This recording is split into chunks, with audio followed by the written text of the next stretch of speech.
Bienvenue à tous. On est heureux de vous accueillir ce matin dans la maison du Père. Amen. Et comme David, on veut chanter et on veut déclarer « Je suis dans la joie » quand on me dit « Allons à la maison de l'Éternel ». Amen. Alors je vous invite à dire à votre voisin de droite, à votre voisin de gauche, devant, derrière, sois dans la joie ce matin, car tu es dans la maison de l'Éternel. Amen. Sois dans la joie ce matin, car tu es dans la maison de l'Éternel. Tu es dans la joie ce matin. Je vais vous inviter ce matin, on va se lever, on va louer, adorer le Dieu qui était. On veut glorifier notre Dieu à jamais. Amen.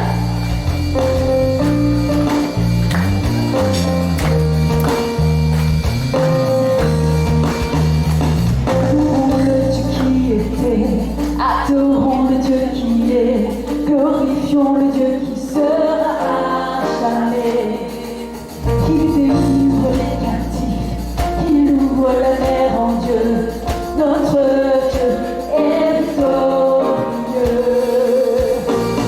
Quelle joie dans la maison du Père, quelle joie dans la maison de notre Dieu, nous élevons nos bras, nous ne nous tairons pas. Quelle joie dans la maison du Père, il est présent là, nous élevons nos bras, nous ne nous tairons pas. Oh, oh, oh, élevons nos voix. Louons le Dieu qui guérit, louons le Dieu qui agit, louons le Dieu qui nous ouvre le chemin. Sur la croix il s'est livré, puis il est ressuscité, notre Dieu nous redonne la vie. Quelle joie dans la maison du Père, quelle joie dans la maison de notre Dieu, nous élevons nos voix. Nous ne nous tairons pas. Quelle joie dans la maison du Père, il est présent là. Nous élevons nos voix. Nous ne nous tairons pas. Nous étions mendiants, maintenant couronnés. Nous étions captifs, maintenant libérés. On chante la tiens. Nous étions mendiants, maintenant couronnés. Nous étions captifs, maintenant libérés. Nous sommes acceptés, pardonnés par grâce rachetés. Que tes enfants, oh Dieu, te Alléluia. Nous étions mendiants, maintenant couronnés. Nous étions captifs, maintenant libérés. Nous sommes acceptés, pardonnés par grâce rachetés. Tes enfants, oh Dieu, te louent. Quelle joie dans la maison du Père, quelle joie dans la maison de notre Dieu. Nous élevons nos voix, nous ne nous tairons pas. Quelle joie dans la maison du Père, oui, il est présent parmi nous. Nous élevons nos voix, nous ne nous tairons pas. Quelle joie dans la maison du Père, quelle joie dans la maison de notre Dieu. Nous élevons nos voix, nous ne nous tairons pas. Quelle joie dans la maison du Père, oui, il est présent là. Nous élevons nos voix, nous ne nous tairons pas. On va chanter, tu nous as libérés, tu nous as délivrés, tu nous as acceptés, pardonnés, rachetés. Nous étions mendiants, maintenant couronnés. Nous étions captifs, maintenant libérés.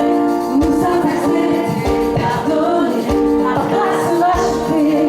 Que tes enfants, oh Dieu, te louent. Nous étions mendiants, maintenant par grâce, alléluia. Nous étions captifs, maintenant libérés. Nous sommes acceptés, pardonnés, alléluia. Grâce rachetés. Que tes enfants, oh Dieu, te louent.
ce matin, on veut te louer. Et je veux te dire ce matin que quand Dieu devient de plus en plus grand, tes craintes, tes peurs et ton désespoir seront plus petits. Alors je veux t'inviter ce matin à te centrer sur celui qui est plus grand que tout, le roi des rois, le Seigneur des seigneurs. Amen.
Ce matin, le Sauveur est dans ce lieu.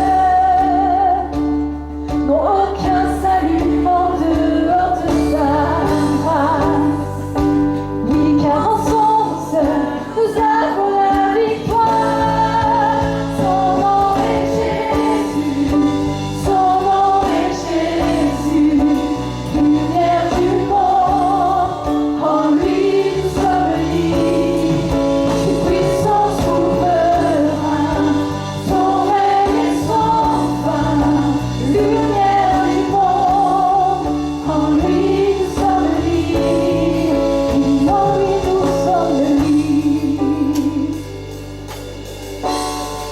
Séparera de ton amour. Oh Jésus,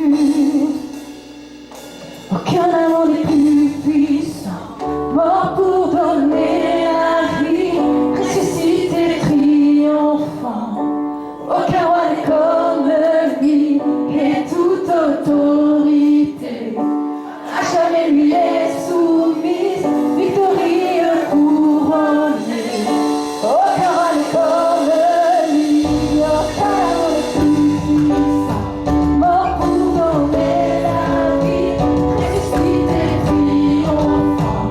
Aucun roi n'est comme toi, et toute autorité à jamais lui est soumise, victorieux couronné. Aucun roi n'est comme lui. Oh Seigneur, je te loue victorieux.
Nous sommes libres, il veut t'adorer, car toi seul est digne de recevoir.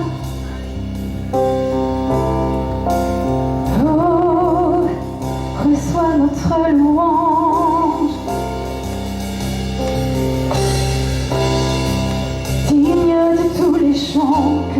chanterai, digne de la louange que j'élèverai, digne de chaque souffle que je rendrai. Je vis pour toi le plus beau nom, Jésus, le nom au-dessus de tous les noms. Jésus, tu es le seul offrant le pardon, digne de chaque souffle que je rendrai. Je vis pour toi, dis-le à ton sauveur, je vis pour toi. Tu es très saint, qui est semblable à toi, Qui est comparable, ouvre mes yeux et la beauté. Révèle ton cœur en moi, révèle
tu es, passionné du Dieu très saint,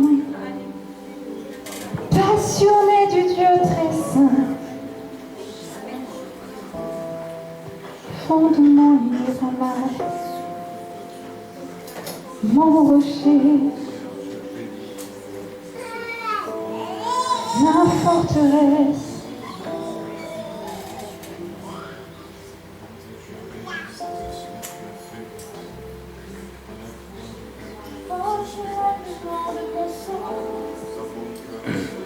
Jésus, là, tu es mon sauveur. Béni soit ton nom.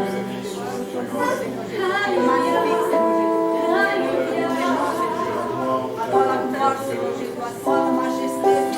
Béni soit le bienvenu. Merci, Seigneur. Merci pour ta présence. Ma forteresse. Merci pour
Seigneur. Tu es vivant et tu nous donnes. Gloire à l'agneau de Dieu. Bientôt tu reviendras. Glorifié de l'amour de son Alléluia, Seigneur. Louange à toi, gloire et honneur à ton Seigneur. Glorifié de bon.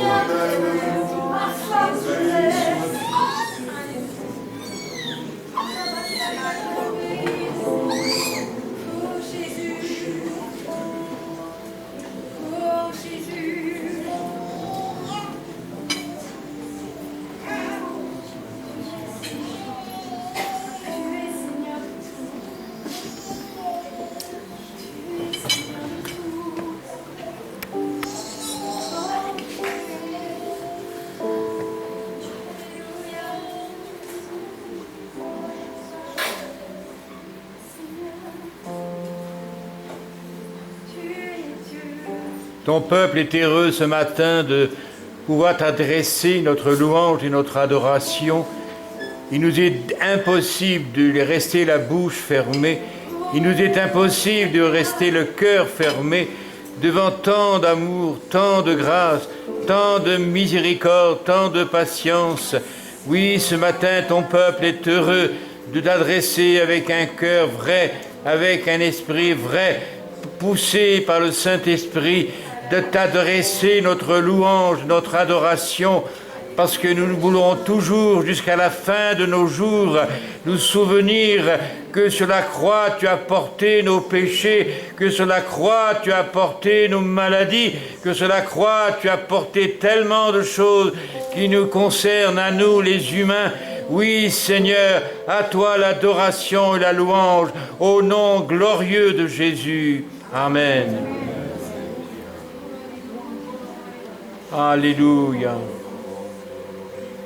Seigneur, libérez l'adoration, chacun de nous, Seigneur. Alléluia. Alléluia. Bon, nous sommes là pour contempler. Glorifié de l'ordre Saint. Alléluia. Tu as un plan de sainteté pour chacun de nous, Seigneur. Il n'y a pas un seul cœur qui te soit indifférent dans cette salle, Seigneur. Tu veux nous chérir, tu veux nous guider, tu veux nous encourager, Seigneur. Alléluia. Gloire à toi pour ce que tu as fait, pour ce que tu fais, pour tout ce que tu feras encore. Nous sommes loin de ce que tu peux faire dans ta toute puissance. Enfoncer notre espérance loin. Amen. Tu es là. Alléluia. Merci Seigneur pour les prières des frères et sœurs. Merci Seigneur pour cette capacité que nous avons à regarder à toi. Merci Seigneur de faire des saints sans exception, chacun de notre manière. Alléluia, nous voulons briller pour toi. Nous voulons que tu sois glorifié parce que c'est toi Seigneur qui es tout. Merci à toi Seigneur. Amen. Amen. Alléluia. Béni sois-tu, Seigneur. Seigneur mon Dieu, je suis là devant toi. Je louerai et bénir ton nom, Seigneur, parce que ton nom est grand, ton nom est puissant. Ton nom est là, Seigneur, pour apporter, Seigneur, la vie. Nous savons que c'est toujours une grâce d'être rassemblés en ton nom, dans ton église, dans ta maison, dans ce lieu où tu résides, en esprit et en vérité. C'est une grâce, Seigneur, qui est suivie de bénédiction, parce que tu es là, Seigneur, tu veux en chacun de nous, Seigneur, nous puissions nous apporter, Seigneur, nos louanges de reconnaissance, nos louanges d'adoration. Père éternel, tu es le Dieu de la vie, le Dieu de toute espérance. De toute Alléluia. Seigneur, encore nous avons tout reçu en ton Fils Jésus. Seigneur, il a donné sa vie pour chacun de nous, pour ma vie aussi. Seigneur, tout est grand, tout est puissance. Seigneur, tu as pardonné la vie pour faire chacun. Seigneur, tu as donné ta vie, tu es donné en rançon, tu as souffert. Ce matin, nous allons rentrer ensemble dans une communion fraternelle, dans ton admirable lumière, Seigneur, pour nous réunir ton nom, pour qui tu veilles, au nom de Jésus. Amen.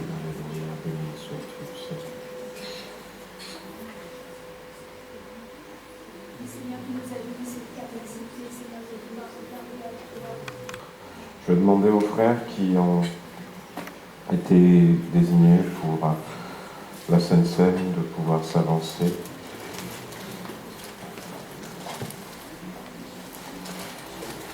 La Bible dit dans l'évangile de Jean, c'est Jean-Baptiste qui, quand il va voir Jésus-Christ pour la première fois, Jean-Baptiste était avec quelques-uns de ses disciples et en le voyant, Jésus était passé, pas loin, et la Bible dit, ayant regardé Jésus qui passait, il dit, « Voilà l'agneau de Dieu.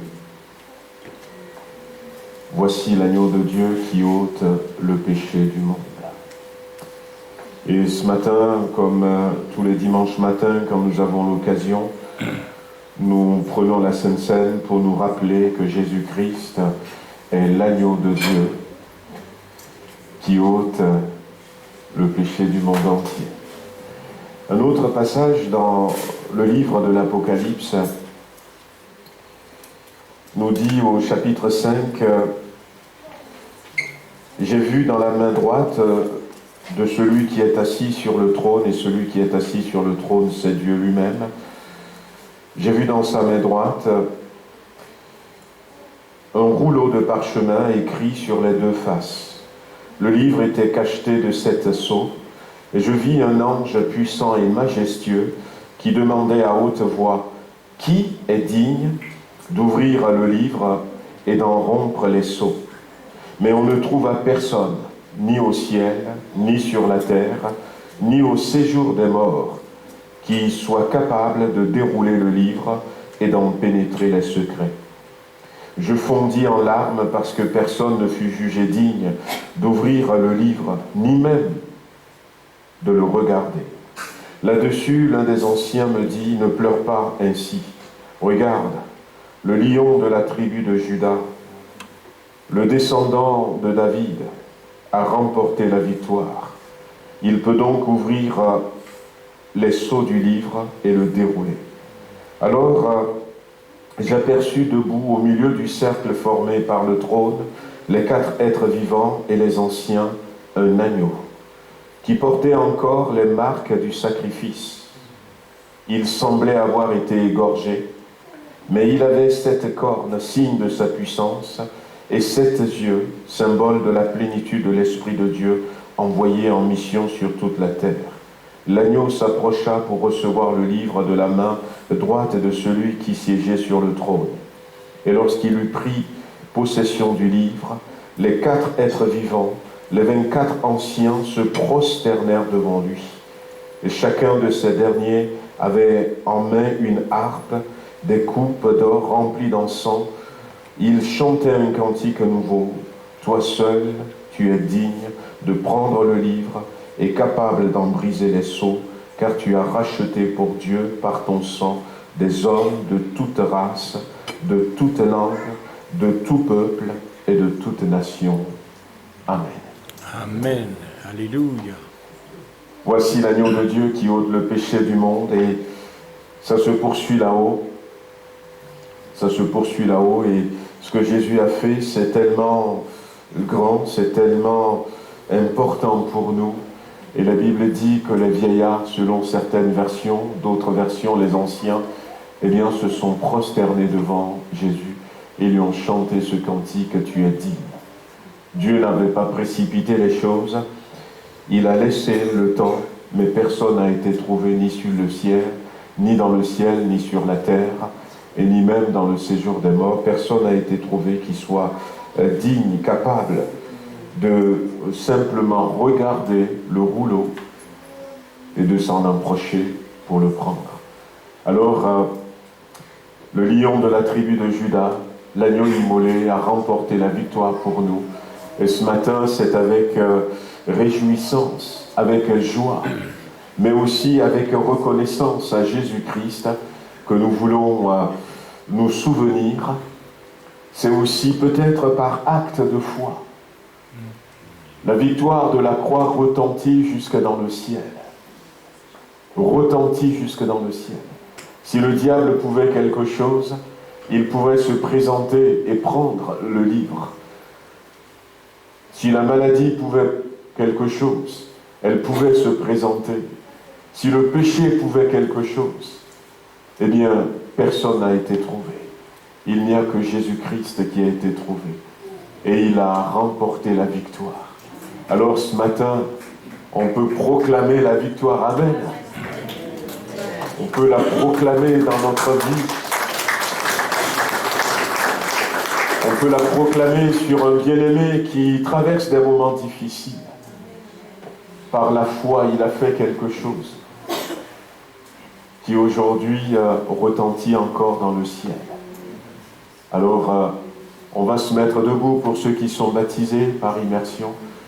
Je vais demander à Stéphane s'il veut bien prier, remettre ces moments entre les mains du Seigneur.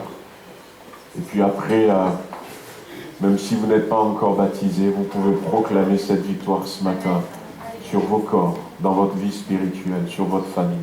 Amen. Éternel, Père de grâce et de bonté, Père trois fois saint, nous voulons te dire merci. Merci pour ce temps que tu disposes.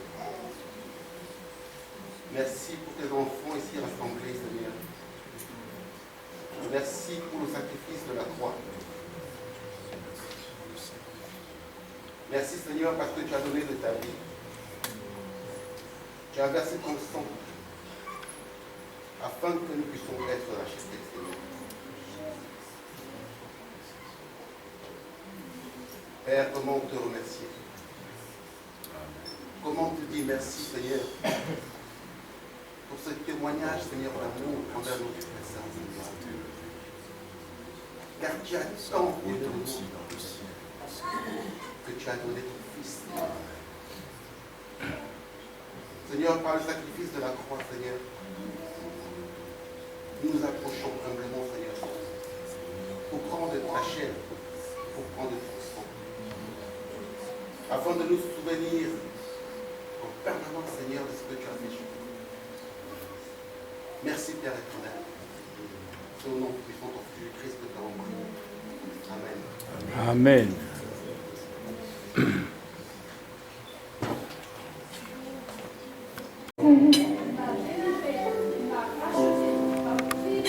Maintenant ma vie tienne et à jamais je chanterai ta bonté. Digne est ton nom, Jésus, digne est loué, digne est ton nom, digne est ton nom, Jésus, digne est adoré, digne est ton nom.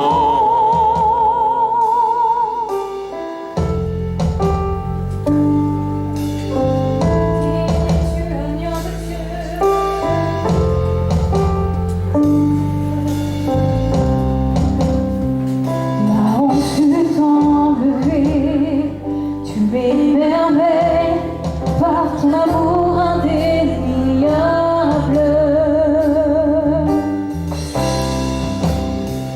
Ta grâce est infinie et à jamais je chanterai ta bonté. Digne est ton nom, Jésus, digne d'être loué, digne est ton nom, digne est ton nom, Jésus, digne d'être adoré, digne est ton nom, digne est ton nom, Jésus.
Voilà quelque temps que il t'a déjà invité.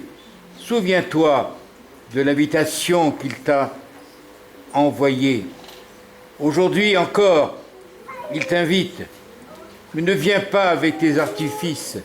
Ne viens pas avec cette nature humaine, mais viens tel que tu es. N'oublie pas qu'il sait tout de toi. Il connaît ton passé, ton présent et ton avenir. Ne cache rien, tu perdrais du temps. Ce qu'il veut de toi, c'est ton cœur. Ce qu'il veut de toi, c'est ta vie. Parce qu'il a prévu un programme pour toi.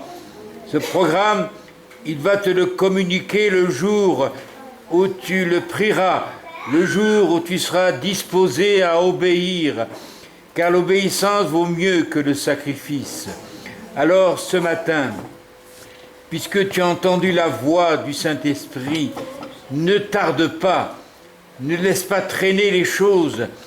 Débarrasse-toi de tout ce qui a triomphé de toi jusqu'à ce jour, mais viens tel que tu es. Tu verras les merveilles qui peuvent t'accomplir dans ta vie.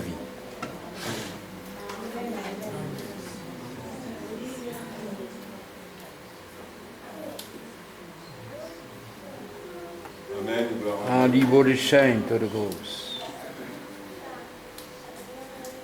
Tout qui chez de naïve Alléluia, Amen, gloire à Dieu. Amen, le Seigneur, quand le Seigneur nous appelle, bien que le Saint-Esprit nous donne ce cœur qui écoute ce que Dieu nous dit et qui désire le mettre en pratique. Amen. Le meilleur endroit qui soit, eh bien, c'est dans la présence de notre Dieu. Il n'y a pas de plus bel endroit où nous sommes en sécurité, où nous sommes gardés, protégés, que la présence de Dieu. Amen. Que rien ne nous retient d'aller vers le Seigneur et de pouvoir bénéficier de tout le secours qu'il nous apporte. Amen. Voilà, merci à nos bien-aimés qui nous ont conduits dans ce temps de louange et d'adoration. Amen. Que le nom du Seigneur reste digne. Voilà, on va passer à quelques annonces pendant que le frère va passer avec pour les offrandes. Voilà, déjà, je voudrais souhaiter la bienvenue à ceux qui sont avec nous pour les premières fois, ceux qui nous visitent. On est content de voir nos bien-aimés de Bourg-en-Bresse, Jean-Pierre, Chantal, Benjamin, Amen, voilà, qui viennent nous visiter. On voit qu'ils se portent bien là-bas à Bourg-en-Bresse. Amen. Seigneur, continue de les bénir. Nous avons aussi la maman de notre frère Israël qui est venue depuis le Brésil. Oh, voilà. Là, nous sommes heureux de vous avoir.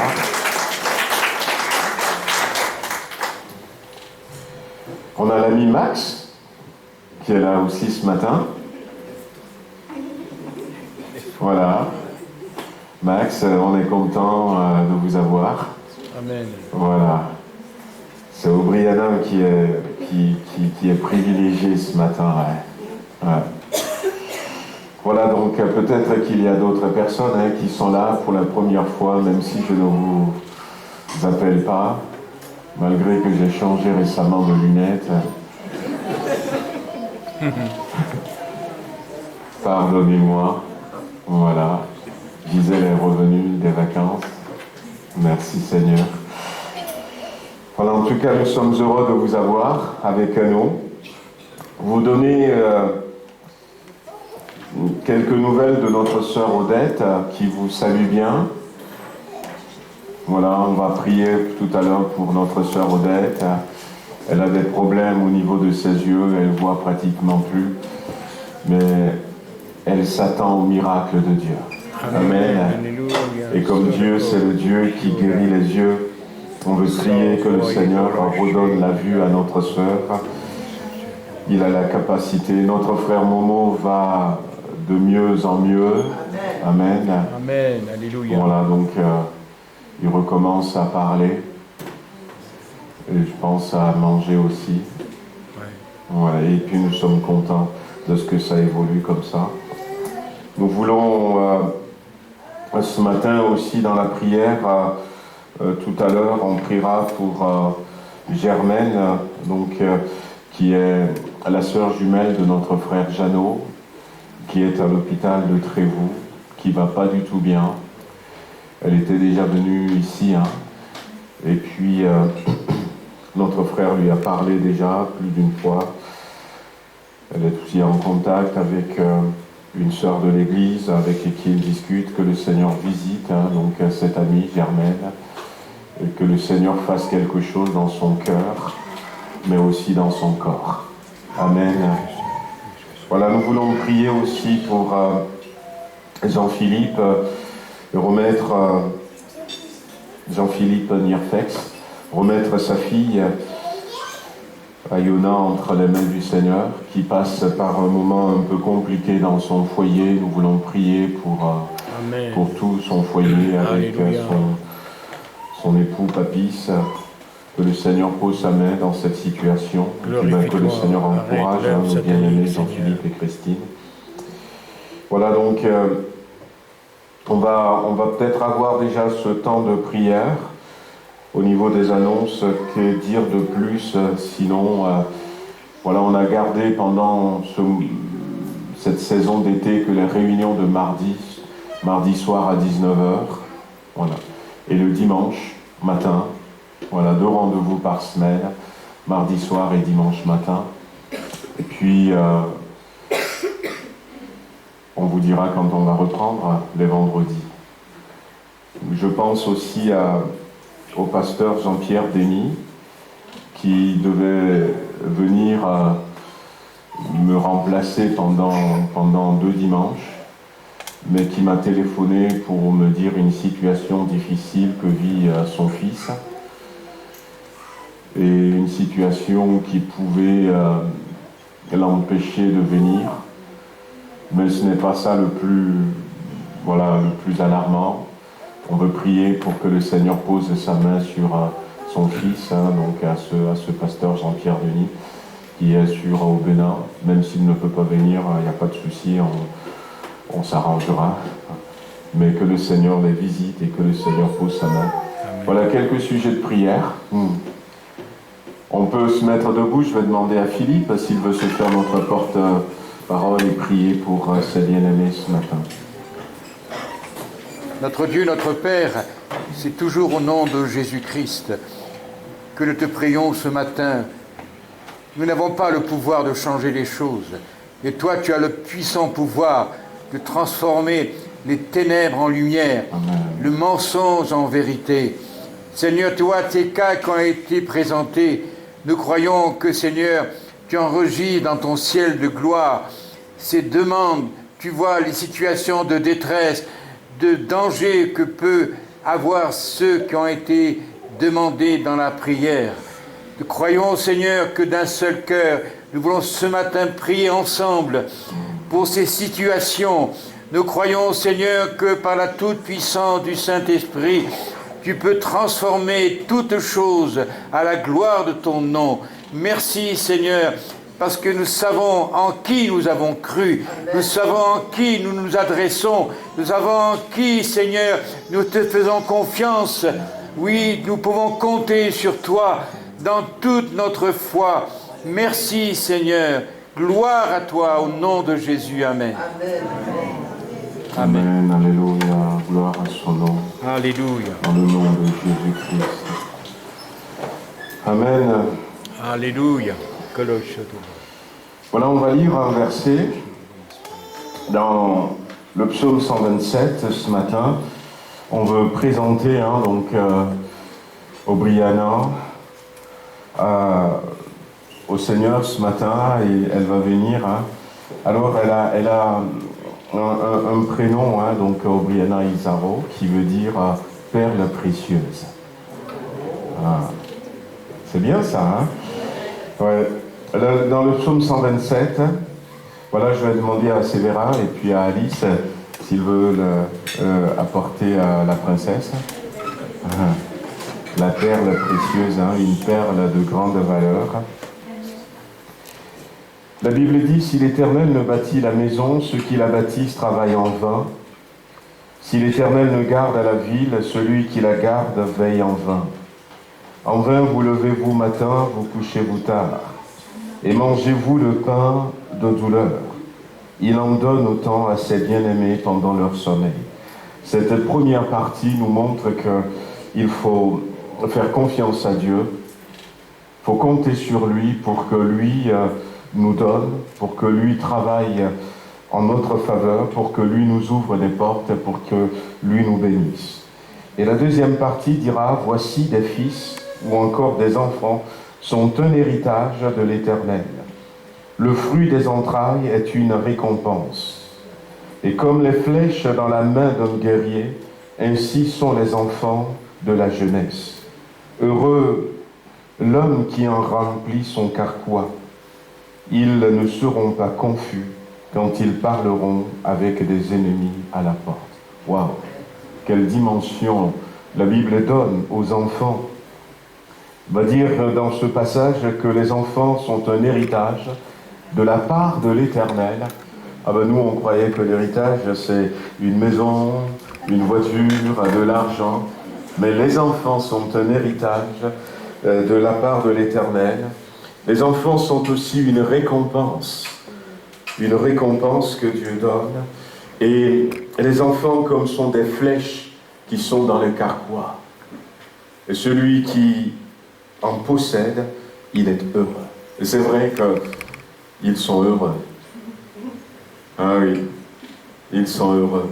Et Dieu a un plan pour la vie, de la petite. On veut la remettre entre les mains du Seigneur. On veut prier pour elle. Amen. Tu veux que je te porte quelques minutes? Ça te dit? Allez, viens. Allez. Voilà, on va se mettre debout, on va prier que le Seigneur bénisse. Seigneur, tu as inspiré les parents et ils lui ont donné ce nom de perle précieuse. Et je crois que c'est comme ça que tu la vois. Elle est précieuse à tes yeux. Seigneur, que sa vie soit pour ses parents et pour tous ceux qui sont autour d'elle comme une perle précieuse qui apporte, Seigneur, des bénédictions uniques que seulement une perle peut apporter. Bénis-la, pose ta main sur elle, dans le beau et précieux nom de Jésus-Christ. Amen.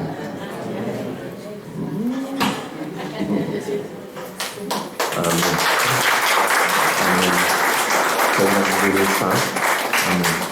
Je remets les parents entre tes mains, Seigneur. Tu dis heureux ceux qui en remplissent les carquois, Seigneur. Tu leur donnes les moyens, Seigneur. Tu poses ta main, Seigneur, sur eux. Tu les accompagnes dans l'éducation de cet enfant afin qu'au travers d'eux, elle puisse recevoir tout ce que tu as prévu pour elle et devenir cette personne que tu as choisi qu'elle soit. Bénis-les dans le nom de Jésus-Christ. Amen. Alors que nous sommes là, les aspirations profondes de leur cœur, je les remets entre tes mains. Amen. Au nom de Jésus. Alléluia. Soyez bénis.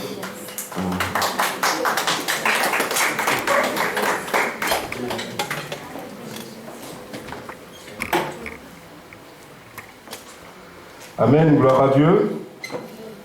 Voilà, donc, on va prendre un chapitre de la Bible ce matin. Je ne sais pas si on pourra lire tout ce chapitre. Ce matin, je voudrais nous parler de célébration, de fête. Amen. Qui c'est qui n'aime pas les fêtes? Hein?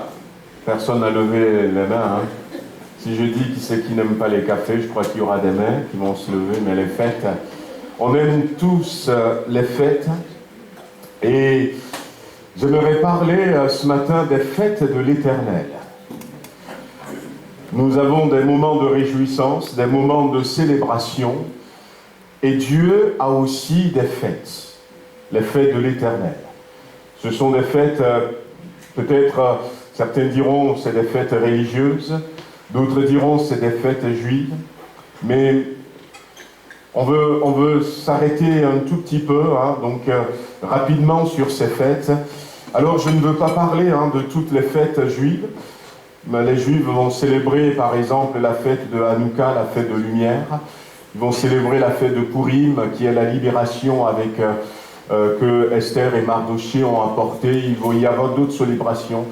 Mais il y a 8 fêtes dans la Bible que Dieu va donner au départ à son peuple.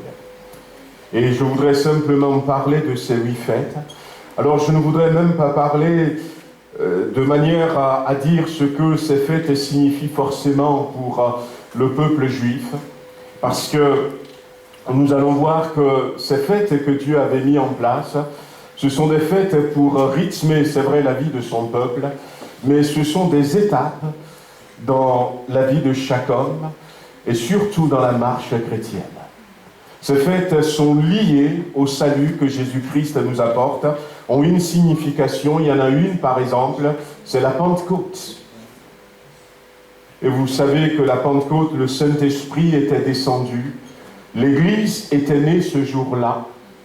Donc, ces fêtes ont des portées prophétiques, et je voulais revenir simplement rapidement sur ça, pour nous aider à comprendre là où Dieu nous amène, et de quelle manière Dieu nous amène, et aussi s'il faut continuer à se préparer, parce que chaque événement important dans la vie du chrétien est relié à une de ces fêtes.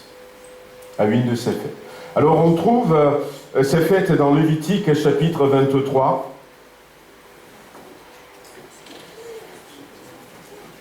On va lire les premiers versets. L'Éternel parla à Moïse et dit, parle aux enfants d'Israël, à partir du verset 1er. Et tu leur diras, les fêtes de l'Éternel que vous publierez seront de saintes convocations. Voyez-vous, Dieu, il insiste lui-même sur le fait que ce sont des fêtes, ce sont des célébrations, ce sont de saintes convocations. Et voici quelles sont mes fêtes, les fêtes de l'Éternel. On travaillera 6 jours, mais le 7e jour est le sabbat, le jour du repos. Il y aura une sainte convocation. Vous ne ferez aucun ouvrage. C'est le sabbat de l'Éternel dans toutes vos demeures. Donc, je disais tout à l'heure qu'il y en avait 8. Il y a le sabbat, qui a la particularité d'être une fête hebdomadaire. Et puis, il y a les 7 autres qui, elles, sont des fêtes annuelles. Donc, on verra tout à l'heure, il y a la Pâque, il y a la fête des pains sans levain, il y a la fête des prémices, il y a donc la fête de la moisson. Et puis, derrière, il va y avoir la fête des trompettes, la fête de l'expiation, ou encore, et puis ça va finir par la fête des tabernacles, du tabernacle. On va détailler rapidement et puis voir un peu quelle incidence ça peut avoir dans notre marche chrétienne. Le sabbat, donc pour le Seigneur, c'est une fête, c'est un jour de fête, un jour de repos, un jour de réjouissance, un jour de célébration. Et c'est vrai que les choses ont évolué différemment dans le monde, mais c'est pas plus mal le dimanche non plus. Parce qu'on va voir que finalement l'Église est née un dimanche matin. Jésus est ressuscité un dimanche matin. Et c'est aussi pour nous un jour de repos, un jour de célébration, un jour de fête.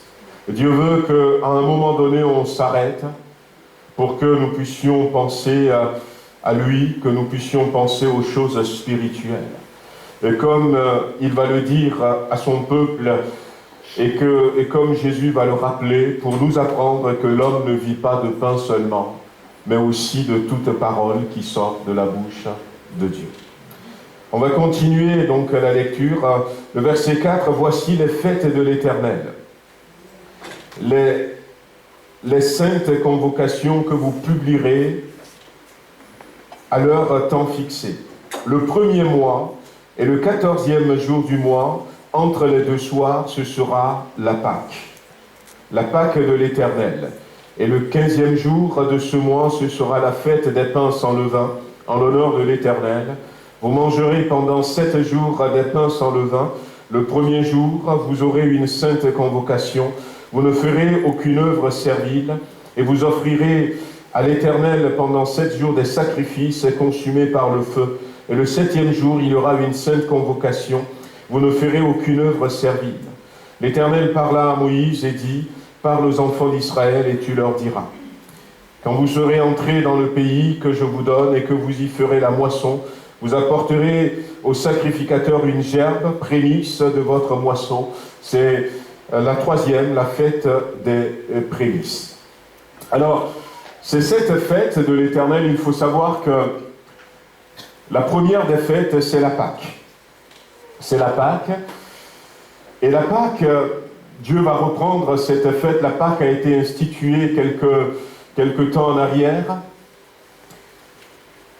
La Pâque, c'est la délivrance de l'esclavage, du péché, pour nous aujourd'hui. La Pâque, c'est ce que nous avions lu ce matin, c'était l'agneau de Dieu qui a été immolé à notre place.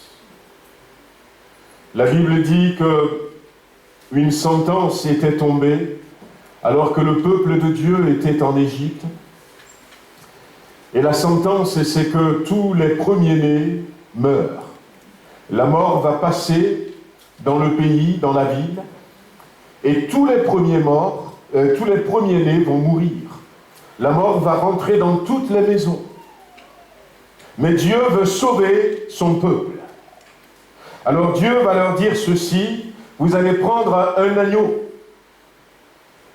et vous allez tuer cet agneau, vous allez immoler cet agneau, vous allez récupérer le sang de l'agneau, et quand vous récupérez le sang de l'agneau, vous allez mettre le sang de l'agneau sur le poteau à l'extérieur, la porte d'entrée, vous allez mettre le sang sur le linteau, donc, et les poteaux de la maison. Et lorsque la mort va passer, quand la mort va voir le sang de l'agneau à l'entrée d'une maison, la mort ne rentrera plus dans cette maison. La mort a compris en regardant le sang que la mort a déjà frappé cette maison. Et la mort ne rentrera plus. Et tous ceux qui sont dans la maison, eh bien, sont protégés de la mort. La Pâque, c'est ça, c'est Dieu qui a décidé de nous sauver du péché. Mais non seulement du péché, mais de la mort. La mort spirituelle. C'est quoi la mort? La mort, c'est une séparation. La mort était intervenue dans Genèse chapitre 3, lorsque Adam et Ève étaient tombés dans le péché, dans la rébellion vis-à-vis de Dieu. Et le péché étant entré dans le cœur de l'homme, le péché va le séparer de Dieu. Et cette séparation de l'homme et de Dieu, c'est ce qui fait tout notre malheur dans le monde aujourd'hui. Dieu désire protéger. Des fois, quand on est dehors, on voit les gens mourir. On voit des enfants, on voit des drames, des catastrophes. On pouvait facilement dire c'est la faute de Dieu. Mais c'était les conséquences du péché. C'est les conséquences de la mort que nous avons choisies. Et encore que, même en face de ces conséquences, Dieu, dans son amour pour l'humanité, n'a pas voulu rester les mains croisées. Il a pourvu à une solution. Il a dit, prenez rapidement un agneau, tuez cet agneau et mettez le sang. Et comme ça, la destruction.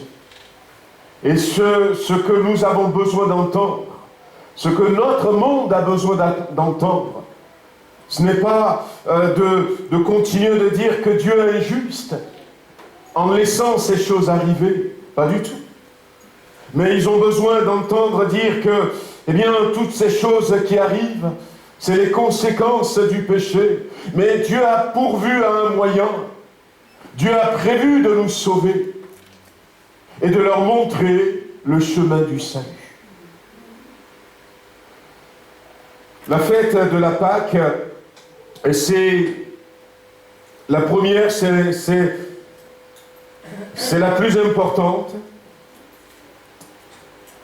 parce que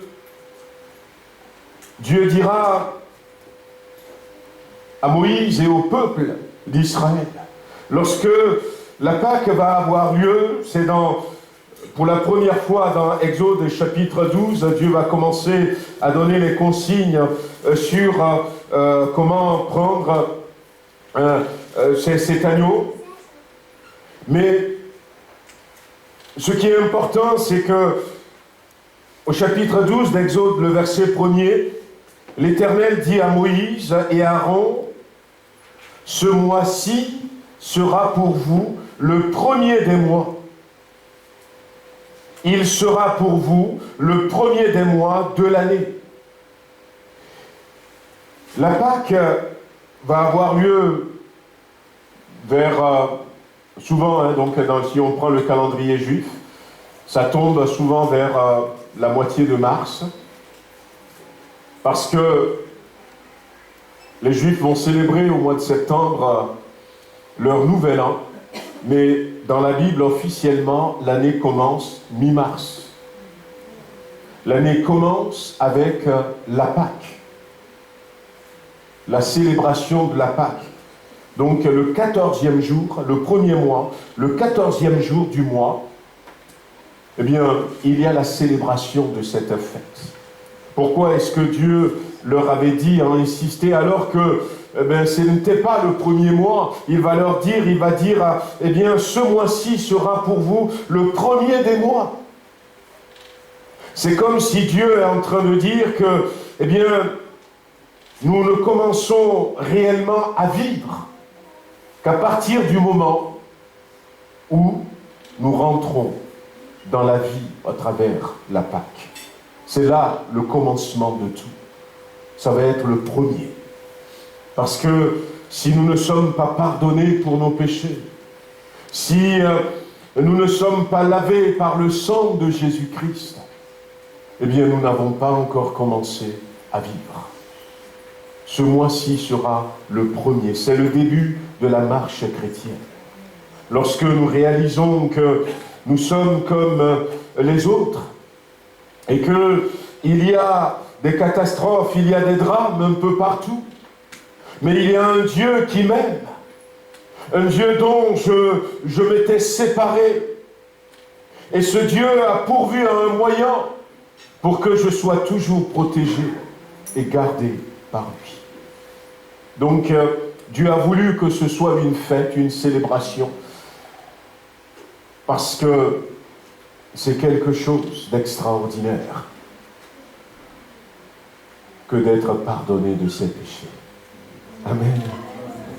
Je parlais avec une personne que j'ai visitée cette semaine, une mamie qui ne comprenait pas les choses, et je lui disais que j'étais souvent triste, j'étais en colère, j'avais de l'amertume dans mon cœur, mais quand j'avais compris ce que je partage avec vous ce matin, et quand j'avais dit, eh bien c'est vrai, il y a dans mon cœur la tristesse, la destruction, il y a des ravages, la vie avait fait des ravages dans mon cœur.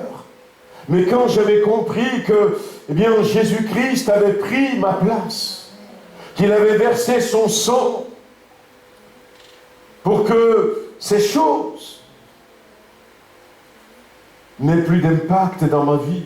Et quand je lui avais demandé à Jésus, finalement, je disais à cette personne, mais pour la première fois, j'étais heureux. J'étais heureux, j'étais dans la joie. Je me sentais léger. Et à ce moment-là, quelques secondes après, j'ai vu la personne qu'à l'époque, je détestais le plus. C'était mon papa. On n'était pas en bon terme.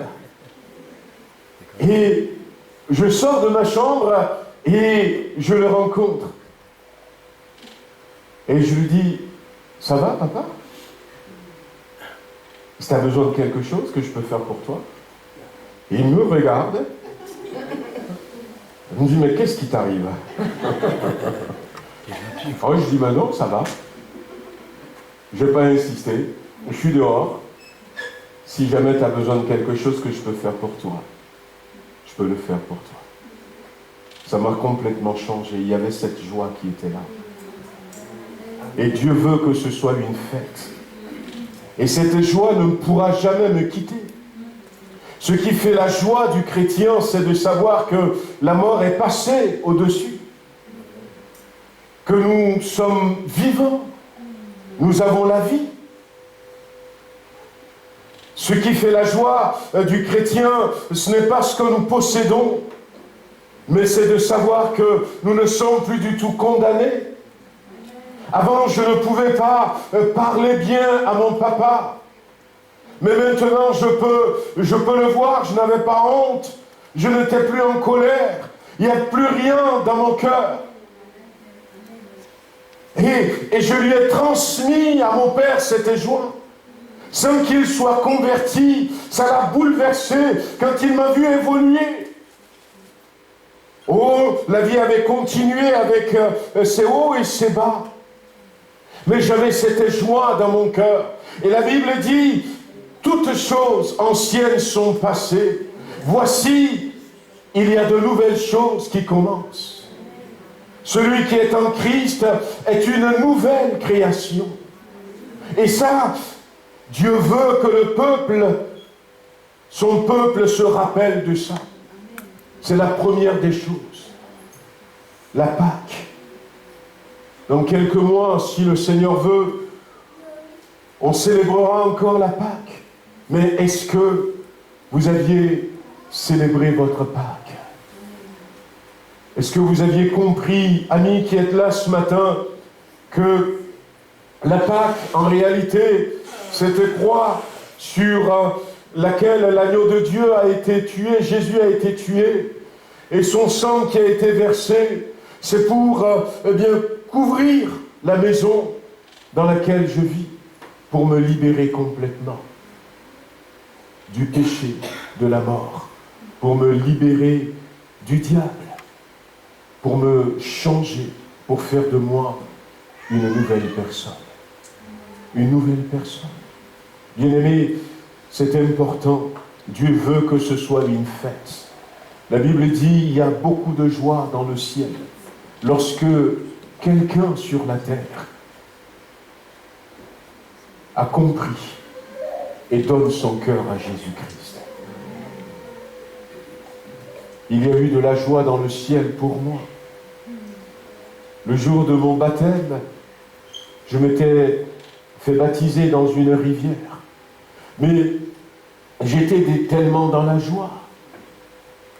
Il n'y avait pas que moi, il y avait les frères et les sœurs qui étaient là. Et j'étais tellement dans la joie, j'étais content. Je dis, ça y est, je fais partie de sa famille. Qu'à un moment donné, il y avait une personne qui passait, qui nous regardait, et puis qui était venue. Et puis, qui m'a touché, et qui me dit, jeune homme, mais qui c'est qui vous a mis dans une telle joie? Je lui dis, c'est le Seigneur.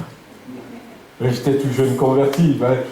Si c'est aujourd'hui, j'irai un peu plus loin pour l'amener au Seigneur. Mais j'étais tellement dans la joie, j'étais occupé. Et oui, c'est une joie que personne ni rien ne peut nous prendre.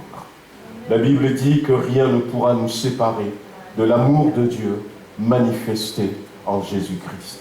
Ni la mort, ni la vie, ni les anges, ni les maladies, ni les souffrances, ni le temps présent, ni le temps à venir. Amen. Commencez par là. Alléluia. C'est la première étape de notre vie. Et puis derrière, il y a la fête des pains sans levain.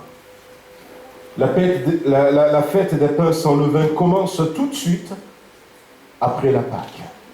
La Bible dit, je l'avais lu tout à l'heure, le premier mois, le 14e jour, entre les deux soirs, ce sera la Pâque de l'Éternel. Et le 15e jour de ce mois, ce sera la fête des pains sans levain, en l'honneur de l'Éternel. La fête des pains sans levain, eh bien, ça va symboliser, si la fête de la Pâque symbolise la rédemption que Jésus nous accorde, le salut de notre âme, ça va symboliser le début de notre marche chrétienne. La marche chrétienne. C'est l'image de cette sortie précipitée, parce que ils sont partis précipitamment de l'Égypte. Et les pains n'ont pas eu le temps de se lever. Et ils sont partis. Et Dieu va restaurer cette fête qui va durer quand même 7 jours. Et ce qui est intéressant, c'est que le levain, pour la plus grande partie de la Bible, le levain va être le symbole du péché. Et tout de suite, derrière le salut, s'enclenche une vie de séparation d'avec le monde. Et il faut que ça se fasse tout de suite, après. Dès que nous avons la rédemption en Christ, dès que nous lui donnons notre cœur, notre vie, il faut que nous enclenchions tout de suite la séparation d'avec le monde. Et c'est important parce que le péché va chercher à nous retenir. Le péché va chercher à nous garder dans notre ancienne vie. Le péché va chercher à faire de nous toujours des esclaves de ce monde, des esclaves de Satan. Et nous devons tout de suite enclencher cette démarche. Mais nous devons le faire comme une célébration, comme une fête. Parce que c'est comme ça que Dieu le voit. Et c'est quand nous prenons ça comme une fête que nous vivons très très bien ce temps, cette période. Vous savez, 7 jours, c'est le chiffre de Dieu. C'est le temps maximum que Dieu décide. Pour chacun d'entre nous, c'est pas pareil. Mais à partir du moment où nous avons donné notre cœur à Jésus-Christ, le Saint-Esprit en nous donne la capacité de vivre sans péché.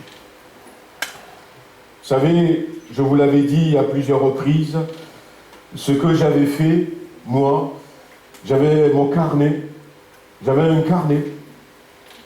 Et dans ce carnet, je marquais, c'était comme, comment vous appelez ça? Un journal. C'est comme un journal intime, voilà. J'avais mon carnet, c'était un cahier. Je l'ai encore ici, bon, je ne marque plus dedans, mais je l'ai ramené avec moi, parce que de temps en temps, je reprends ce carnet et je trouve des choses. Je trouve des choses que Dieu a fait dans ma vie éblouissantes. Quand en 1990, on m'avait refusé le visa pour venir en France, voyez-vous, par exemple, et je n'étais pas fâché. J'avais pris ça de tout cœur. Le consul de l'époque, je me rappelle encore de son nom, M. Austin, m'avait convoqué dans son bureau et m'avait dit, M. Niasounou, on ne vous donnera jamais le visa pour aller en France. Et puis, moi j'étais rentré à la maison, j'ai prié, et le Seigneur m'avait donné une parole. Un jour, je te ferai entrer, sortir de la France, comme on entre, on sort de sa maison. Je l'ai marqué dedans. Voyez-vous. Donc de temps en temps, je reprends mon cahier, et puis je revois un peu certaines choses. Et à ce moment-là, ce que je faisais, c'est que le matin, je prie à la maison, avant de partir à l'école, après au travail. Je dis, Seigneur, garde-moi. Je veux vivre une vie qui te convient, une vie pure, une vie de séparation. Donne-moi, eh bien, il y avait la joie, mais il faut que je remporte une victoire totale sur la colère. Donne-moi la victoire. Et puis le soir, quand j'arrive, je reprends mon carnet, et puis je repasse ma journée en revue. Et je marque tous les péchés que j'avais faits dans la journée. Je marque tous les péchés. Et puis après, je prie. Je dis, mais Seigneur, je t'ai prié ce matin, mais je n'ai pas eu la force de vaincre ces péchés. Je te demande pardon. Mais demain, je ne veux plus tomber dans ces péchés. Et le lendemain matin, avant de repartir, je reprends mon cahier et je dis, Seigneur, tu vois, hier j'ai fait ces péchés, aujourd'hui, donne-moi la victoire. Et moi-même, j'avais mis en place ce travail parce que j'avais compris que maintenant, il faut manger du pain sans levain. Il faut être dans cette célébration. Et ce qui est aussi important dans cette marche chrétienne, ce n'est pas simplement vaincre le péché, ce qui est possible, parce que Dieu va vous aider. Jésus est notre pain sans levain. Il n'y a eu aucun péché en Jésus-Christ. Aucun péché. Il est le modèle type. Il a vécu son enfance jusqu'à 33 ans, on pense, 33 ans et demi, mais il n'a commis aucun péché. Et au lieu de vous dire c'est compliqué, c'est difficile, dites-vous, si Dieu m'a montré l'exemple de Jésus, c'est que c'est possible pour moi. C'est possible pour moi.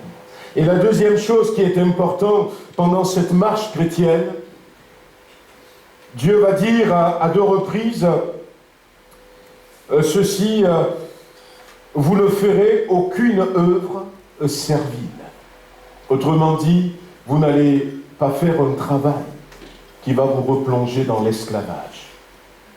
J'avais cité ce matin ce verset, l'homme ne vivra pas de pain seulement, mais de toute parole qui sort de la bouche de Dieu. La Bible ne dit pas que l'homme n'a pas besoin de vivre de pain, mais pas seulement de pain. Pas seulement de pain. Nous retombons dans un travail d'esclavage, dans une œuvre servile, à partir du moment où nous ne vivons que pour la terre. Nous ne vivons que pour le matériel. Nous ne vivons que pour le confort physique. À partir du moment où nous oublions tout ce qui est spirituel. Nous avons besoin des deux. Nous sommes sur terre et nous allons au ciel. Et nous avons besoin des deux. Et c'est pour ça que Jésus dira, ne vous inquiétez pas de ce que vous allez manger, ne vous inquiétez pas des vêtements que vous allez porter. Votre Père qui est dans le ciel sait que vous en avez besoin. Cherchez, premièrement, ça ne veut pas dire de ne pas chercher les autres choses, mais premièrement, cherchez le royaume de Dieu, en premier. Le spirituel d'abord. Et vous verrez que le matériel va suivre. Faisons attention, frères et sœurs, et que le Seigneur nous aide à célébrer encore, pendant le temps qui nous reste ici, la fête des pains sans levain. En disant, je dois vaincre le péché, et je le peux avec l'aide de Jésus, avec l'aide du Saint-Esprit, en y mettant ma propre volonté. mais je dois faire attention de mettre en premier le ciel, parce que c'est là où je vais. Nous ne sommes que de passage sur cette terre. Faisons attention à ça. Le monde sait comment nous happer. Le monde sait comment nous préoccuper par autre chose que le ciel. Le monde sait comment nous occuper en tout temps pour que nous n'ayons pas le temps pour Dieu. Pour que nous n'ayons pas le temps pour Dieu. Voyez-vous, moi j'ai entendu dire, et on a coupé la vidéo pour que ça n'apparaisse pas, mais je ne veux pas être dans une situation d'esclavage. Oui, ça peut reprendre, hein. J'ai fini la parenthèse politique.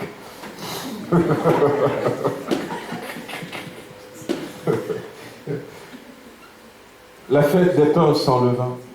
Et des fois, on peut sentir la nécessité. Et c'est pour ça, ce matin, je veux prier pour vous. Je veux prier pour nous, que le Seigneur nous donne les moyens. On nous avait donné une villa quand on s'était marié avec Maggie, gratuitement. Une villa qui coûtait quelques centaines d'euros. Et nous, on était partis, on cherchait un appartement, s'il faut le dire, qui va nous coûter moins de 20 euros, voyez-vous. Et puis la personne, Dieu a touché son cœur et il nous a dit, je vous donne ma villa, restez là. Quand il avait dit, on dit, on ne pourra pas payer les loyers, tout ça. Non, non, je vous la donne. Quelle bénédiction. Et puis, moi, j'allais prêcher l'évangile, à gauche, à droite. Et pendant cette période, on a implanté 2 églises. La deuxième, j'avais commencé tout seul. Et puis un frère qui s'était joint à moi. Merci Seigneur, cette église est là encore aujourd'hui. Et je travaillais pour le Seigneur. Et puis, tout à coup, la maladie est là. Et la maladie est là. Et quand la maladie est arrivée, eh bien, il faut payer les médicaments. On n'avait aucune aide. On n'avait aucune aide. Et dans ce ministère, on vivait plus par la foi que par le salaire. Et puis, quelques semaines pour compliquer les choses, eh bien, celui qui nous avait donné cette villa nous a dit, eh bien, je ne peux plus, ça faisait plus d'1 an qu'on était là, je ne peux plus vous laisser gratuitement ma villa. On n'avait pas quoi payer.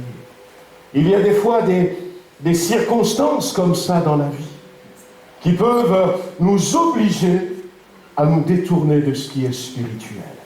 Mais que Dieu nous aide ce matin. Amen. Que Dieu nous aide ce matin. Et même si vous êtes dans des situations similaires, que Dieu vous aide, afin que, eh bien, vous ne tombez pas dans ce piège. Que le royaume de Dieu soit toujours. Moi, j'avais trouvé un travail où je travaillais 65 à 70 heures par semaine. Et j'avais plus du temps. Et Dieu a envoyé une personne, Tata Youyou, pour me dire, tu es en train de te détourner de la peine que j'ai placée sur ta vie, mon enfant. Alors je la regardais, je réfléchissais, mais comment je vais faire? Dieu me dit, je t'ai appelé à quelque chose. Pourquoi l'as-tu laissé de côté? Mais ma femme est malade, mais il y a cette situation. Puis, cette sœur, elle me dit, écoute, moi je t'ai dit ce que Dieu m'a dit de te dire. Maintenant, je peux t'aider à réfléchir. Peut-être il faut prier. Tu dis au Seigneur, fais quelque chose. Et Dieu avait dit à cette sœur, je m'occupe de la santé de ton épouse. Mais toi, va faire ce pourquoi je t'ai appelé. Mais que le Seigneur envoie quelqu'un vers vous, si vous êtes dans des situations comme ça, pour permettre que nous ne perdons pas l'essentiel. Que nous puissions réorienter peut-être notre vie de la bonne manière, afin que ce soit la fête des pains sans levain. Derrière la fête des pains sans levain, je vais rapidement sur les autres. eh bien, il y a la fête des prémices. Les trois sont ensemble. Les trois ont lieu presque en même temps. Et la fête des prémices, c'est le début de la moisson.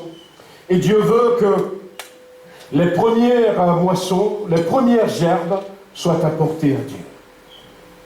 Dieu veut que dès le départ, nous puissions lui apporter le fruit de notre travail. Et ces prémices, le fait des prémices, les premiers fruits, ça s'est accompli à travers la résurrection de Jésus-Christ. Il est le premier-né d'entre les morts. Lui-même va le dire, va le revendiquer. Et l'apôtre Paul nous dira dans 1 Corinthiens chapitre 15 que Christ est le premier et vous savez, quand il y a les prémices de la moisson, on prend les premiers fruits. On a notre figuier, ça commence à pousser. Il doit y avoir peut-être 10 figues pour le moment. Et Maggie me dit, si tu veux en manger, vas-y vite, parce que les oiseaux... Ouais. Alors on prend les premiers fruits, et puis on les donne à Dieu. Mais quand on donne les premiers fruits à Dieu, il y en a beaucoup d'autres qui sont derrière, que nous allons moissonner. Et Jésus a ressuscité en premier pour dire, et c'est ce que l'apôtre Paul va détailler dans 1 Corinthiens chapitre 15, pour dire que, eh bien, nous aussi, nous allons ressusciter. Tous ceux qui sont morts, la Bible le dit et c'est vrai, tous ceux qui sont morts en Christ et qui sont là, morts en Christ en ce moment, lorsque le moment va venir, va ressusciter. Ils vont tous ressusciter. Et si jamais, avant la venue de Christ, nous-mêmes ici, nous mourrons, eh bien, si nous mourons dans le Seigneur, nous savons que ce jour-là, ouais. Quelqu'un dira, comment les morts ressusciteront-ils et avec quel corps? Ouais. Vous relisez en Corinthiens chapitre 15, où l'apôtre Paul détaille ça, la fête des prémices. Mais la fête des prémices, la fête des prémices nous dit qu'il y a cette espérance. Et d'ailleurs, dans 1 Corinthiens chapitre 15, l'apôtre Paul va le dire. Il dira à un moment donné, si seulement dans cette vie que nous espérons en Christ, eh bien nous sommes les plus malheureux de tous les hommes. Parce que le monde, on le connaît, et surtout encore de nos jours, ça brûle partout, ça inonde partout, ça tremble partout, on a chaud. Plus de 20 morts, il disait, aux États-Unis, voyez-vous. Et ça ne va pas aller peut-être mieux, malgré l'avancée technologique. Non, nous avons une espérance qui va au-delà du tombeau. Mais la fête des prémices nous dit aussi, faisons attention à ça. C'est un bon enseignement à savoir que c'est les prémices qu'il faut pour Dieu. Dans ma vie de chaque jour. C'est Dieu veut les prémices. Voyez-vous, par exemple, si je prends le temps, eh bien je gère mon temps comme je veux, et s'il reste peut-être quelques dernières minutes, je les confie à Dieu. Dieu, ce n'est pas les derniers, ce n'est pas ce qui reste qu'il lui faut, c'est les premiers, la prémisse. L'apôtre Paul dira, par exemple, aux Corinthiens, dès le premier jour de la semaine, mettez à part l'argent que vous allez donner à Dieu. Et des fois, nous, on fait les calculs. Ah bien, tiens, EDF, GDF, après essence, vu qu'il fait trop chaud, l'eau, je vais acheter de l'eau, Ah ben, il me reste 30 €. Et puis, comme je dois faire quelques réserves, allez, non, il ne faut pas faire comme ça. Il faut décider de ce que vous voulez donner de tout cœur à Dieu. Vous le prenez en premier. Et ce qui se passe, c'est que le reste qui reste, Dieu sait comment gérer ça pour que ça rentre. Et pour que ça reste même en plus. Amen. Mais que ce soit notre temps. Et le temps est important. Allez, je vais aller rapidement, je ne vais pas vous raconter encore tous ces témoignages. Mais le temps est important. Donner du temps à Dieu. Amen. Passer du temps avec Dieu. Amen. Des fois, le corps est fatigué. la prière. La prière. Ah, j'ai pas beaucoup de temps pour prier. Peut-être parce que je ne donne pas les prémices de mon temps à Dieu. J'ai tellement de choses à faire aujourd'hui que si je ne passe pas 2 heures dans la prière, je n'y arriverai pas. C'est Martin Luther qui avait dit ça. Voyez-vous, ça, il a compris. Amen. La fête des prémices. Nous, on dit, j'ai tellement de choses à faire aujourd'hui que je verrai s'il me reste 2 minutes pour prier, je prierai. C'est tout le contraire. Et quand tu fais comme ça, eh bien, après tu te dis, comment j'ai fait? Moi, je l'ai vécu. Pas une seule fois. Et en plus, ça me remplit encore de joie.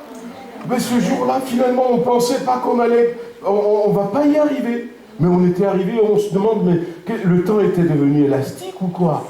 Comment ça s'est passé? Et on était remplis dans la joie. Et on chantait sur le chemin de retour. Après ces 3 fêtes, il va y avoir la fête de la Pentecôte. La réalisation, c'est le Saint-Esprit qui vient. Ça s'appelle aussi la fête des semaines. Et ces 3 premières fêtes étaient rapprochées. Il va se passer 50 jours. Après, il va y avoir la fête de la Pentecôte, la venue du Saint-Esprit. Et puis, il va se passer un long moment, 3 mois presque. Et après ces 3 mois, il va y avoir ce que les Juifs appellent le Yom Teruah, la fête des trompettes. Et puis le Yom Kippour, la fête de l'expiation et la fête des tabernacles. Alors, le Saint-Esprit, voyez-vous, donc il y a un fil conducteur. J'ai la rédemption. J'ai décidé de vivre une vie sans péché, une vie de séparation. La séparation, le pain sans levain. Et puis les prémices. Donc la rédemption, la séparation d'avec le monde. Les prémices, la consécration. Je demande de me consacrer à Dieu. Et puis il y a le Saint-Esprit qui vient m'aider et qui me donne la puissance, la capacité spirituelle et qui fait de moi un témoin. Et la 5e fête qui va suivre, ça va être la rédemption, la séparation, la consécration, le Saint-Esprit, la puissance, je suis devenu un témoin. Et le 5e, le Yom Teruah, la fête des trompettes. On pense que le Seigneur viendra chercher son Église pendant cette fête. Les 3 autres fêtes vont avoir lieu au mois de septembre pratiquement. Et les 3 dernières fêtes aussi vont être rapprochées comme les 3 premières. Il n'y a que la Pentecôte qui est à part, qui est au milieu. Donc, au mois de septembre, c'est le 7e mois du calendrier juif. Et finalement, c'est cette année-là en fait, c'est ce mois-là que les Juifs prennent pour faire le nouvel an, parce que pour eux, c'est important, à cause de l'expiation. Mais on va lire quelques versets. On va lire Lévitique chapitre 23 toujours. On va lire le verset 23 pour introduire ces fêtes et puis on va prier. Je vais m'arrêter là. Lévitique 23, qui nous dit ceci: l'Éternel parla à Moïse et dit: parle aux enfants d'Israël et dit, le 7e mois, le 1er jour du mois, vous aurez un jour de repos, publié au son des trompettes, et une sainte convocation. Vous ne ferez aucune œuvre servile et vous offrirez à l'Éternel des sacrifices consumés par le feu. Et puis, le verset 32 va nous parler de l'expiation, tout ça, mais on pense que l'accomplissement prophétique, spirituel, c'est l'enlèvement de l'Église. C'est la fête du rassemblement. La fête du rassemblement. C'est là où Dieu va rassembler son peuple. On va et le rassemblement, comment ça va se passer au niveau de l'enlèvement? La Bible dit au son de la trompette. Eh bien, tous les chrétiens qui ont suivi les 4 premières étapes. Déjà les 3 premières, c'est important. la rédemption, la séparation, la consécration, eh bien, un peu partout dans le monde, en Corée du Sud, en Corée du Nord, au Japon, en Chine, en France, à Mexique, un peu partout. On va partir tous ensemble. Il va nous rassembler. La fête du rassemblement. Il va nous rassembler dans un endroit merveilleux. Et je n'ai pas le temps, peut-être qu'une prochaine fois je reviendrai sur ces trois fêtes, mais derrière il va y avoir la fête de l'expiation, le Yom Kippour, le grand pardon. Alors le Yom Kippour, l'Église est partie, l'Église est dans le ciel. Alors, cette fête de l'expiation, c'est vraiment le jour de l'expiation où il y a deux boucs qui vont être sacrifiés, un bouc pour Azazel. C'est ce jour-là où le grand sacrificateur va rentrer dans le temple et va présenter le sang de l'animal sacrifié sur le propitiatoire. Et qu'est-ce que ça voudrait dire? C'est que, eh bien, lorsque cette fête va avoir lieu, l'Église, elle sera là-haut, parce que l'Église est enlevée. Mais cette fête va coïncider avec ce moment où, arrivé là-haut, Jésus-Christ va nous présenter au Père. Mais je reviendrai là-dessus une autre fois.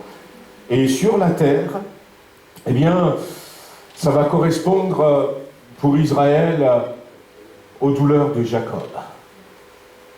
Des douleurs, des souffrances qui vont l'amener finalement à reconnaître Jésus-Christ comme son Seigneur et son Sauveur. Et puis derrière, il va y avoir la fête des tabernacles ou encore la fête des cabanes. Et cette fête des cabanes, ce sera pour vous un sabbat, un jour de repos, vous humilierez vos âmes. Dès le soir du 9e jour jusqu'au soir suivant, vous célébrerez votre sabbat. Ça, c'est la fête de l'expiation qui est expliquée. C'est un jour d'humiliation. Et Israël, pendant ce temps où l'Église ne serait pas là, je parle de la nation, va traverser par des périodes. La Bible nous en parle. Il y aura des moments de guerre où Israël finalement va se tourner. Ils vont tourner leur regard vers moi, celui qu'ils ont rejeté. Et tout ça, ça va se passer à ce moment-là. Et puis après, derrière, il va y avoir donc la fête des tabernacles. Et la fête des tabernacles, donc le 15e jour de ce 7e mois, ce sera la fête des tabernacles en l'honneur de l'Éternel. Pendant 7 jours, la fête des tabernacles. Et là, la fête des tabernacles, c'est le millénium. C'est le millénium. Les gens ne dorment plus dans leur maison. Et les gens vont sortir dehors, ils vont dormir dans des cabanes, ils vont dormir dans des tentes. Et notre maison, nous allons découvrir notre maison pour ceux qui vont être sauvés. Nous allons découvrir notre maison là-bas au ciel. Mais pendant un temps, nous allons ressortir de notre maison et nous viendrons sur cette terre pendant 1000 ans avant de retourner dans notre maison. Les fêtes ont une signification symbolique pour nous, mais aussi pour le peuple d'Israël. Et ce matin, j'avais à cœur donc de parler un peu de tout ça. Donc gardez bien en tête la rédemption, la séparation d'avec le monde, la consécration, le Saint-Esprit, et puis après l'enlèvement. Et après l'enlèvement, on est là devant le trône de Dieu, on est présenté à Dieu. Et puis après le millénium, on règne avec le Seigneur. On va baisser les têtes, on va prier.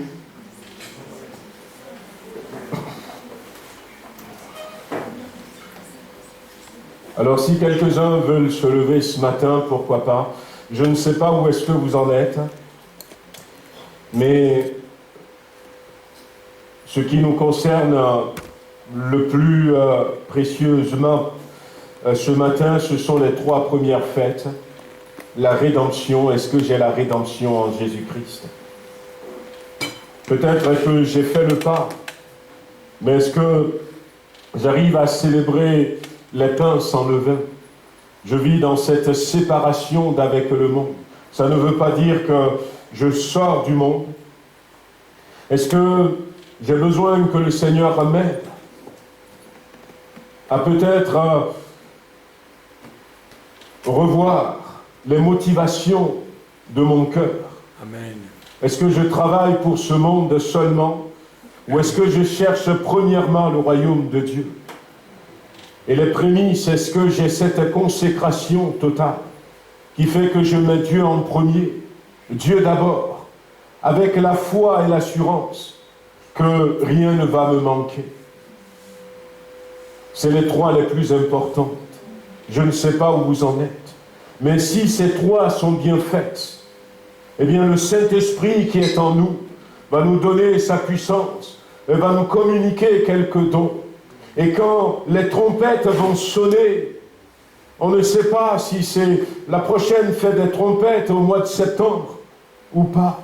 Mais quand la trompette va sonner, eh bien, si les trois premiers pas sont bien faits, je suis sûr de partir avec le Seigneur pour vivre le reste avec lui. Alors s'il y a quelqu'un qui a besoin que le Seigneur l'aide, et même dans ces périodes de vacances, d'été, où il y a quand même un peu de relâchement, sachons qu'il y a une échéance qui est là devant nous. Alors, quelqu'un peut se mettre debout et puis on va prier ensemble. On va dire, Seigneur, aide-nous. Seigneur mon Dieu, je veux remettre entre tes mains les bien-aimés qui se sont mis debout. Je ne sais pas où est-ce qu'ils sont dans ce que nous avions dit ce matin, ce que le Saint-Esprit a pu leur dire. S'il y a quelques-uns qui ont besoin de la rédemption en Jésus-Christ, Seigneur, accorde-le leur, au nom de Jésus. Oui, amen, Seigneur. S'il y a quelques-uns, Seigneur, qui ont besoin, Seigneur, de vivre cette séparation, Seigneur, nous comptons sur ta grâce. Et je te prie que les bien-aimés soient visités. Si c'est dans le domaine de la consécration, quel que soit, Seigneur, le besoin, une chose est sûre, c'est que tu nous donnes à ceux qui sont là, Seigneur, qui peut-être ont déjà fait tous ces pas et qui n'ont pas senti le besoin de demander ton aide, ton secours ce matin, parce que tu le leur as déjà accordé. Ou encore, Seigneur, ceux qui se sont mis debout. Donne-nous, Seigneur, quand va arriver la prochaine étape. Parce que ce que nous attendons, c'est l'accomplissement prophétique de la fête des trompettes, l'enlèvement de l'Église, que nous puissions tous partir pour vivre le reste avec toi. Bénis chacun d'entre nous. Bénis mes frères, Seigneur. Et pose ta main, Seigneur, sur ton Église pendant ce moment de vacances. Garde-nous, Seigneur. Amen. Au nom puissant de Jésus-Christ. Amen.